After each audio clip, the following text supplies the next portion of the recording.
The High Court has appointed provisional liquidators to a co-cork credit union that has been in a distressed financial position for a number of years. Charleville Credit Union (CCU) is not insolvent, but various efforts since 2007 to deal with its problems have not been successful, the court heard. Central to those problems was its failure to bring its reserves up to the regulatory requirement of 10% of assets. Its reserves were just 3.5% last June.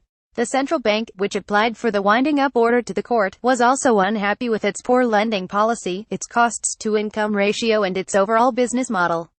Charleville Credit Union's board condemned the liquidation as unnecessary and draconian. An independent audit has demonstrated to the central bank's satisfaction that there are no governance issues in Charleville, the board said. Charleville Credit Union is solvent and its current assets are sufficient to cover its members' shares. In addition, all members' deposits are protected by the government deposit guarantee scheme. The board argued that the move would result in the taxpayer paying liquidators' fees. "We fail to see how this course of action is appropriate or necessary," it said. President of the High Court Mr. Justice Peter Kelly earlier appointed David O'Connor and Jim Hamilton as joint provisional liquidators on an ex-party one-side-only represented application by Paul Gallagher SC, for the CBI. The liquidators have been given all the powers of the credit union directors, including to carry on business if necessary and to employ or dismiss staff as necessary.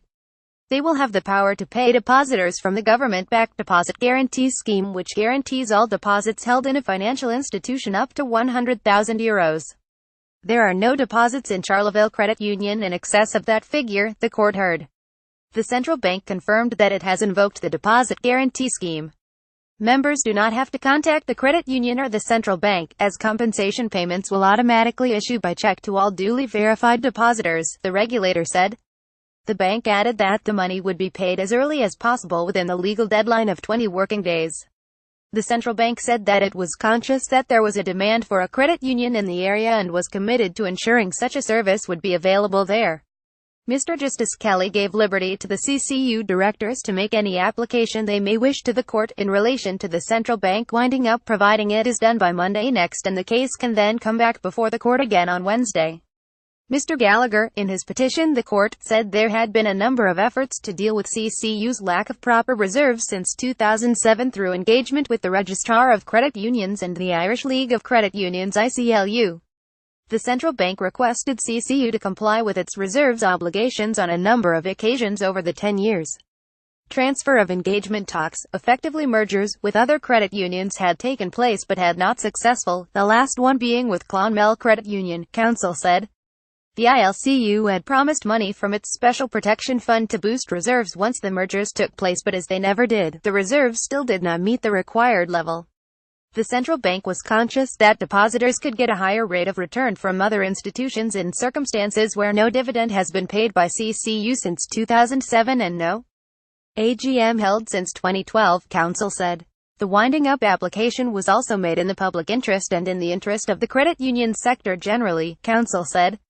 Counsel said an affidavit from Wesley Murphy, of the CBI, stated bad debt provision at CCU was particularly high and it was in a negative reserve position in 2010 and 2011. Engagement with the credit union began back in 2007 when the registrar carried out a report which showed the top 100 loans accounted for 42% of all loans, counsel said. There followed reports by auditors and further engagement with the registrar, but between 2015 and 2017, there were still problems with the business model as well as with bad debt provision and reserves. The directors of CCU disputed some of what the CBI was saying and argued it had worked very hard to achieve the required reserves, counsel said. CCU also claimed it was hampered in trying to improve its position by the restrictions placed on it by the CBI on its lending practices. It was quite clear in evidential terms the stability of the credit union was dependent on an orderly wind-up, and the appointment of a provisional liquidator would also prevent contagion or a run on funds, counsel said. A meeting had taken place with the directors on Thursday evening, and while there was no substantial response, they were surprised the CBI had moved so quickly, counsel said. Mr. Justice Kelly said he was satisfied to appoint the provisional liquidators on the basis of the evidence presented to the court.